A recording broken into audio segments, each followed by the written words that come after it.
This story is titled, My Family Kicked Me Out and Secretly Took My Car for a Vacation.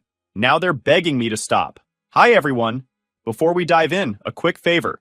If you enjoy content like this, please hit the subscribe button. It's free, supports the channel, and make sure you never miss out on amazing videos. Alright, let's get started. Hey Reddit. So, growing up in my family wasn't exactly like your typical sitcom family, where everyone has each other's backs. My dad, Alan, and my older brother, Jason, weren't just entitled, they were masters at it. Like, they had it down to an art. My mom, Linda, wasn't much help either.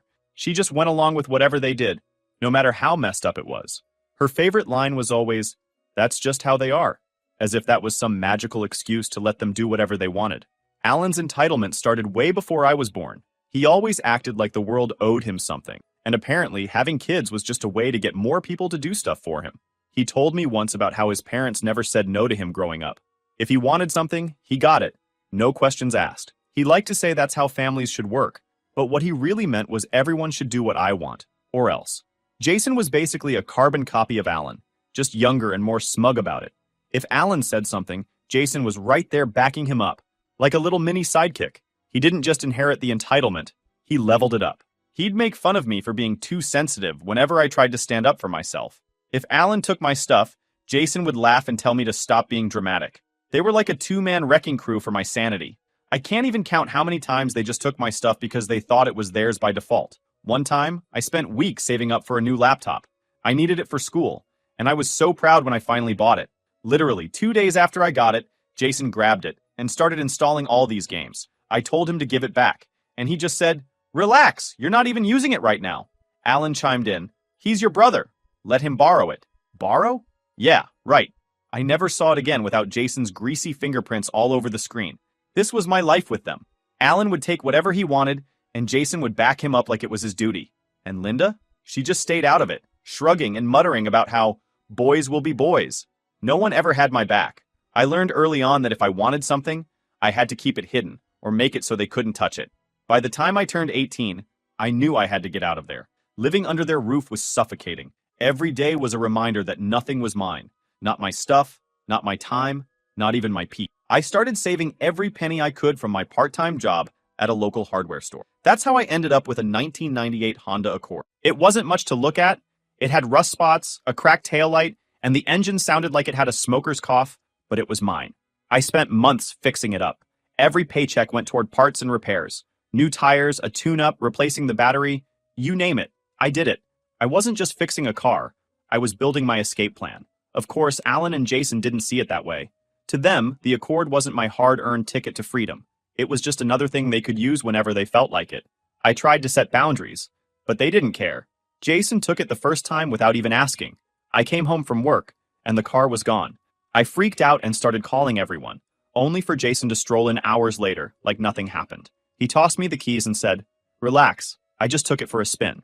Alan backed him up, of course. "It's just a car," he said. "Don't make a big deal out of it." Things got worse from there. Every time I turned around, the car was gone again. They didn't even bother asking most of the time. I'd come home from a long shift and find out they'd been using it for who knows what.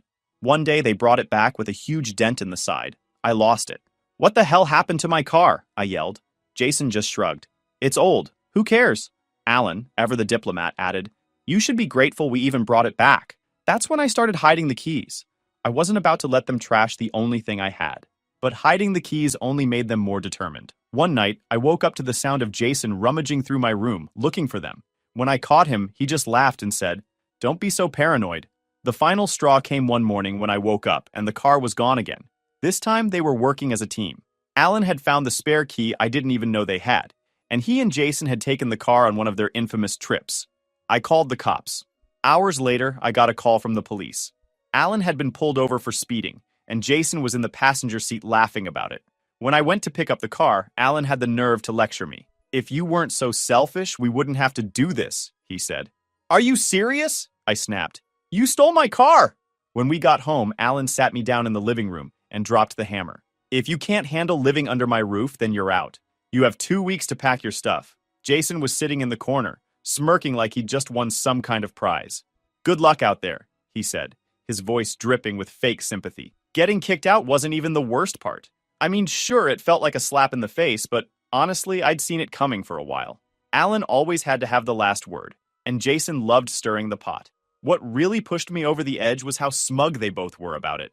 Like they genuinely thought they were teaching me some sort of lesson. I spent the first night just lying on my bed, staring at the ceiling, thinking about how I ended up here. All I wanted was to have something that was mine, something they couldn't take or ruin. That stupid old Honda Accord was supposed to be my ticket out of their grasp. And now, not only had they wrecked it, but I was out on my ass with nowhere to go. The next morning, I went out to check the car. It was sitting in the driveway like nothing had happened, but it felt different now. I walked around it, running my hand along the side. The dent Jason put in it was still there, glaring at me like a reminder of every boundary they'd bulldozed. The interior smelled like fast food and sweat. They'd left trash in the back seat, empty soda cans, crumpled up wrappers. My car, the one thing I'd worked so hard for, had been turned into their personal dumpster. I started cleaning it out, muttering to myself the whole time. Selfish? Really? I'm the selfish one? Every piece of garbage I threw away felt like I was tossing out a piece of their entitlement. It didn't make me feel any better, though. The damage was done. As I was wiping down the dashboard, Alan came out onto the porch with his coffee, acting like he owned the place. Well, he did, technically, but you know what I mean. He leaned on the railing, watching me like he was waiting for something. Finally, he said, "What's your plan, genius?" I didn't even look at him. "What's it to you?" He laughed like I just said the funniest thing in the world.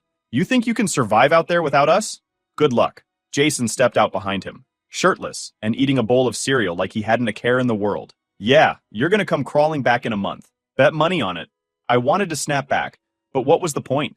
They'd already made up their minds about me. Anything I said would just add fuel to their fire. So I just kept cleaning the car. Alan eventually got bored and went back inside, but Jason hung around, leaning against the porch rail like he had nothing better to do. "You know," he said, between bites of cereal, "Dad's right. You're gonna fail. You don't have what it takes to make it on your own." I finally looked at him, and for a second, I thought about saying something. But then I realized nothing I said would matter. Jason wasn't looking for a conversation. He just wanted to get under my skin. So I slammed the car door shut and walked back into the house to pack. Packing was weirdly emotional. I didn't have a lot, but every little thing I owned felt like a battle I'd won. Clothes, books, my tools, all of it had a story. Most of those stories involved me working my ass off to buy or fix something, only for Alan or Jason to dismiss it as nothing special. I stuffed everything I could into a couple of duffel bags and a toolbox, but it still didn't feel like enough. What was I even going to do? I had no real plan. I couldn't afford an apartment, and I wasn't about to couch surf with relatives who'd just parrot Alan's crap back at me. But one thing was clear. I wasn't staying here another second longer than I had to. Loading up the car felt like the first real step toward freedom, even if I had no idea where I was going. I threw my bags in the back seat and checked the glove compartment for my savings. I had a couple $100, enough to get me by for a little while, but not much longer than that. For a split second, I thought about going back inside. Maybe if I swallowed my pride and apologized for... what, exactly? For standing up for myself? I shook my head and started the car. There was nothing left for me here. As I pulled out of the driveway, I felt a weird mix of relief and fear. Relief that I was finally getting away from them, but fear of what came next. Where was I going to sleep tonight? What if the car broke down?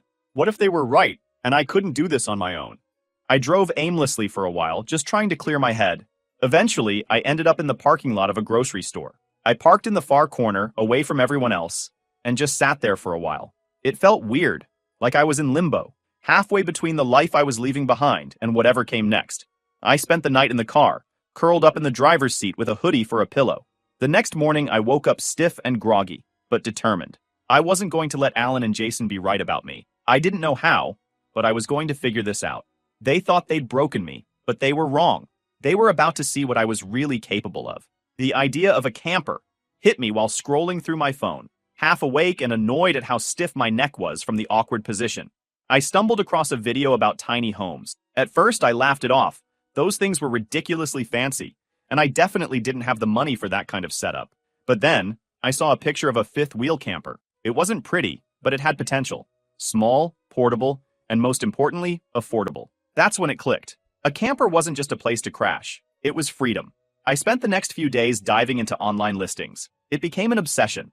Every break at work, every quiet moment in the car, I was scrolling through Craigslist and Facebook Marketplace, trying to find something that wouldn't drain my bank account completely. Most of the listings were way out of my price range, like $20,000 for something that looked like it belonged on a reality show. But then I found it.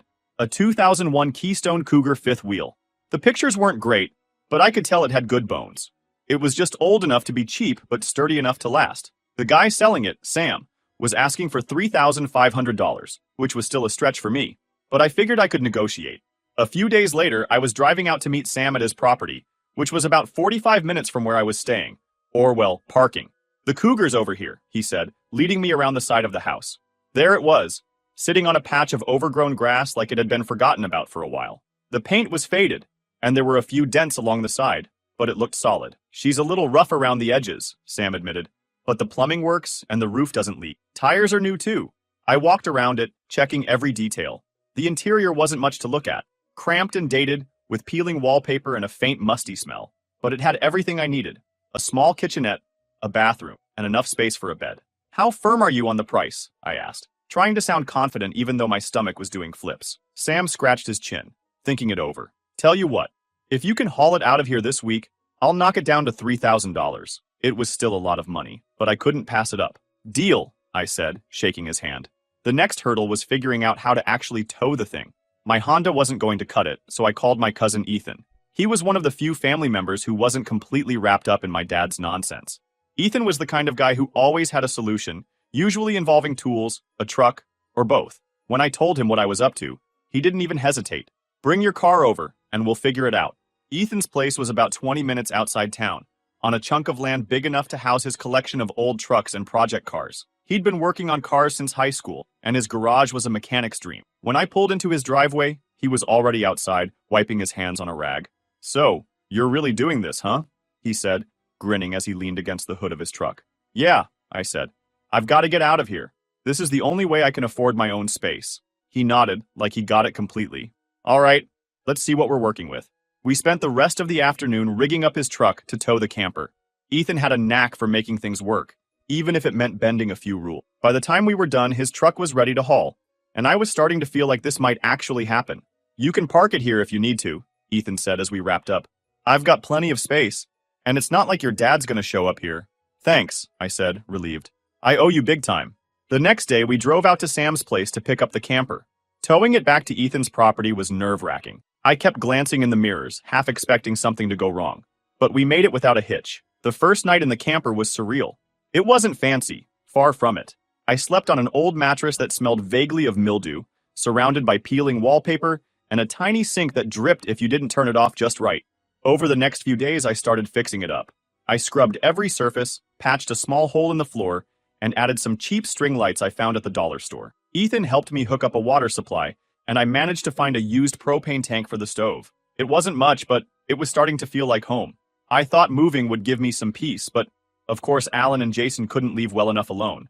I didn't tell them where I was staying, but news travels fast in my family. I guess someone mentioned my setup to them, probably thinking they were making polite conversation. Next thing I knew, they were back in my business. A couple of days later, Ethan came to the camper while I was working on patching up the roof. "You got company," he said, pointing toward the driveway. I climbed down the ladder and spotted Alan's beat-up truck pulling in, with Jason riding shotgun. "Great," I muttered, wiping my hands on my jeans. "What do they want now?" Alan got out first, acting like he owned the place. Jason followed, his usual smug expression plastered across his face. They didn't even say hi.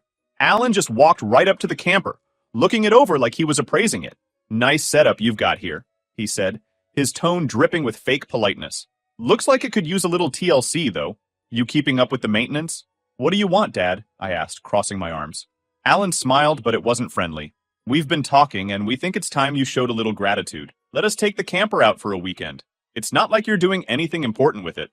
Jason jumped in before I could answer. "Yeah, it's just sitting here. You can live without it for a couple of days." I could feel my blood pressure rising, but I took a deep breath before responding. "This is my home. I'm not lending it to you." Alan's face hardened. "You're being ridiculous. We're family. Families help each other out." "Funny how that works," I shot back, "because the only time you want to help is when it benefits you." Jason rolled his eyes. "Here we go again. Always the victim, aren't you?" I ignored him and focused on Alan. "You've taken enough from me." The answer's no. Ethan, who'd been watching from a distance, decided he'd heard enough. He walked over and stood next to me, crossing his arms. "You heard him," Ethan said. "No means no." Alan glared at Ethan like he was some kind of traitor. "This doesn't concern you." Ethan smirked. It does when you're on my property. For a moment, I thought Alan was going to blow up, but instead he shook his head and muttered, "Unbelievable." He turned to Jason. "Come on, we're leaving. You're going to regret this," he said as they drove off. I wish I could say that was the end of it, but of course it wasn't. A few days later, I started getting calls and texts from family members. Alan and Jason had been busy spinning their version of the story. According to them, I was being selfish and ungrateful, refusing to help out my poor dad who just wanted a nice weekend away. "Why can't you just let him borrow it?" one of my aunts asked over the phone. "It's not like you're using it for anything important. It's my home," I replied for what felt like the 100th time. "Would you let someone take your house for the weekend?" "That's not the same," she argued. "He's your father." Exactly. That was the problem. The calls didn't stop. Everyone had an opinion, and most of them weren't on my side. I started ignoring my phone altogether. Ethan tried to cheer me up by joking about how Alan and Jason were like a bad movie villain, always plotting their next move. It was funny at first, but the constant pressure was wearing me down.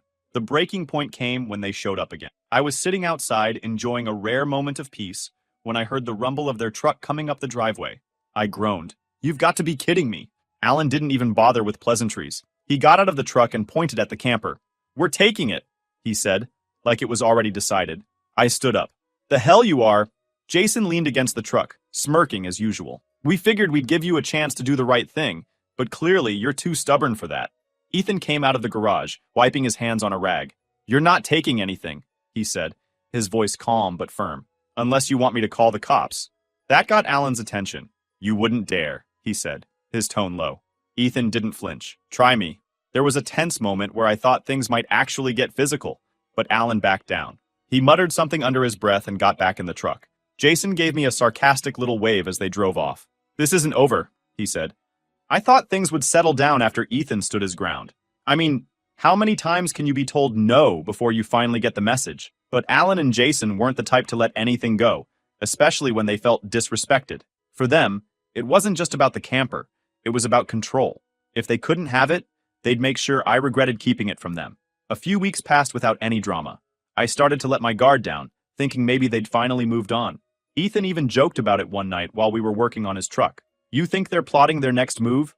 Or did I scare them off for good?" he asked, grinning. "Probably both," I said. Alan's not exactly the forgive and forget type. I should have known better than to assume the quiet meant anything good. Turns out they were just waiting for the right moment. It was late, maybe 2 or 3 a.m., when I woke up to the sound of something outside. At first, I thought it was the wind. Ethan's property was pretty open, and the camper would creak sometimes if the breeze picked up. But this wasn't the wind. It was the distinct sound of footsteps, slow and deliberate, followed by the metallic clink of something hitting the hitch. My stomach dropped. I got up quietly, my heart pounding in my chest, and peeked through the window. Sure enough, there they were. Alan and Jason, crouched by the hitch, trying to unhook the camper. Alan was fumbling with the locks while Jason held a flashlight, looking over his shoulder every few seconds like a kid stealing from the cookie jar. For a moment, I just stood there, frozen. I couldn't believe they'd actually sunk this low. But then the shock wore off, and the anger kicked in. This wasn't just some petty argument anymore. They were trying to steal my home. I grabbed my phone and threw on a hoodie. Bursting out of the camper, I shouted, "What the hell do you think you're doing?" They both jumped, Alan dropping the tools he'd been using. Jason, ever the quick talker, tried to play it off. "Relax, man. We were just... Don't even start," I cut him off. "You're trying to steal my camper in the middle of the night. Are you insane?" Alan straightened up, brushing off his hands like he hadn't just been caught red-handed. "It's not stealing," he said, like that made any sense. "We're your family. We just wanted to borrow it for a couple of days." "You mean steal it?" I shot back. "Because that's what this is." Jason stepped forward, flashlight still in hand. "Don't be so dramatic. It's not like we were going to keep it." "Get off my property," I said, pointing toward their truck. "Now, before I call the cops." Alan's face twisted into a sneer. "You'd really call the cops on your own father? Over this?" Jason rolled his eyes. "Oh, here we go. Always the victim. You need to grow up." "Grow up?" I repeated, laughing bitterly. "You're the one sneaking around in the middle of the night like a damn criminal." Before they could respond, Ethan's porch light flicked on, and the door swung open. Ethan stepped out, holding a crowbar in one hand and a flashlight in the other.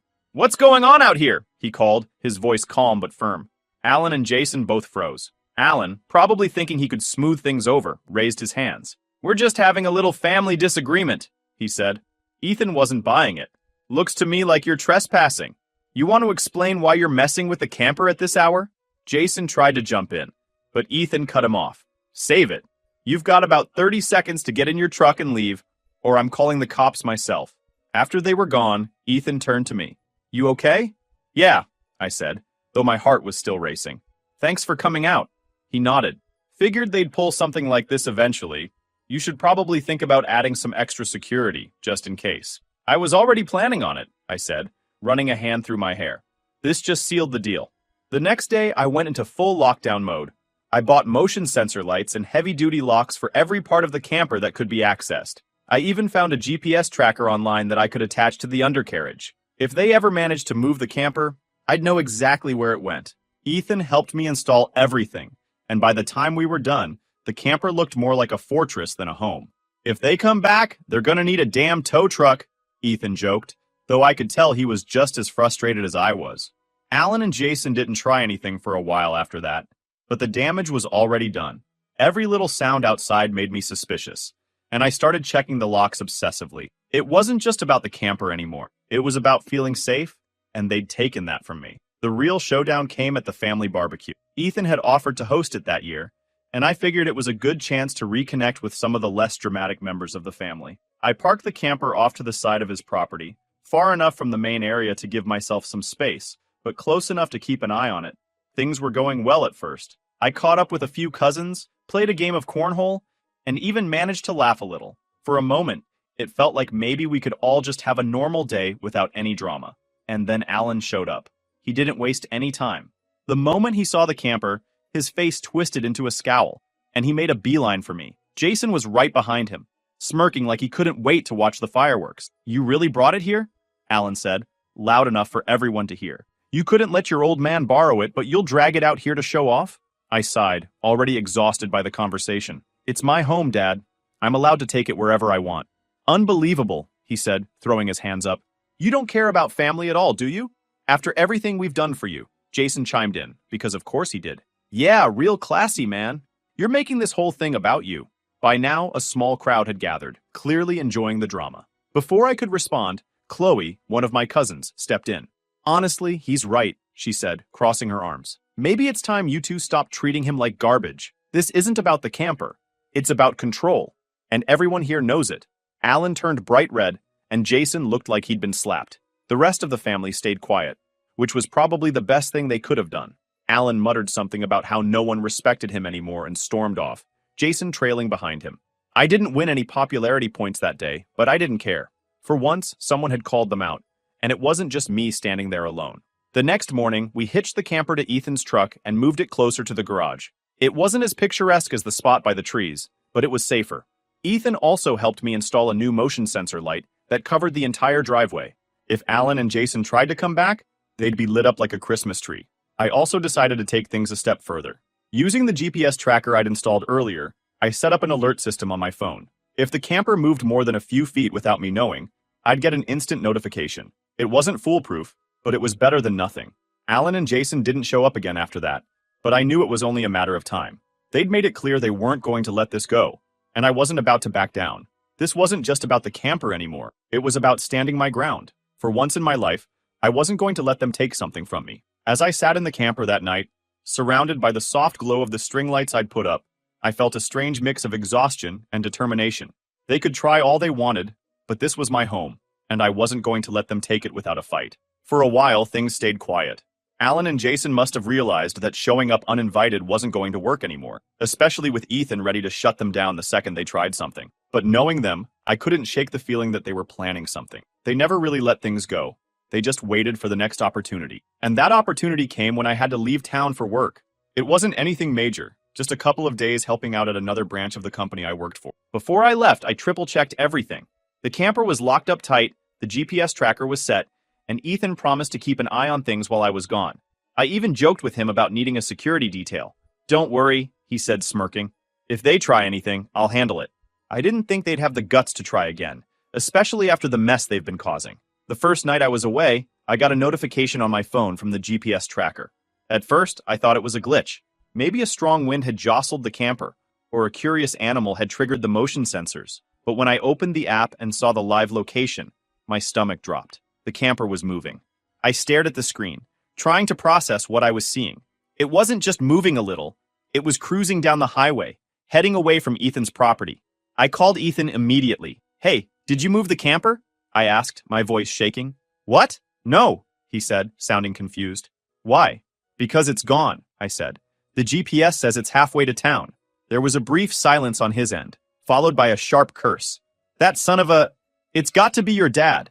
I called the police right away. Trying to explain to the dispatcher that my dad had stolen my camper wasn't exactly easy. She asked for proof of ownership, and I told her I had the title and the GPS logs to back it up. She said they'd send officers to intercept the vehicle and advise me not to confront him myself, as if that was even an option. I wasn't anywhere near the camper. Meanwhile, Ethan wasn't waiting around. "Send me the GPS location," he said. "I'm heading out now." I gave him the coordinates and then sat there, staring at my phone, helpless and furious. Alan and Jason had really done it this time. Stealing my car was one thing, but this was on another level. It didn't take long for Ethan to catch up with them. He called me as soon as he spotted the camper. "They're on Old Mill Road," he said.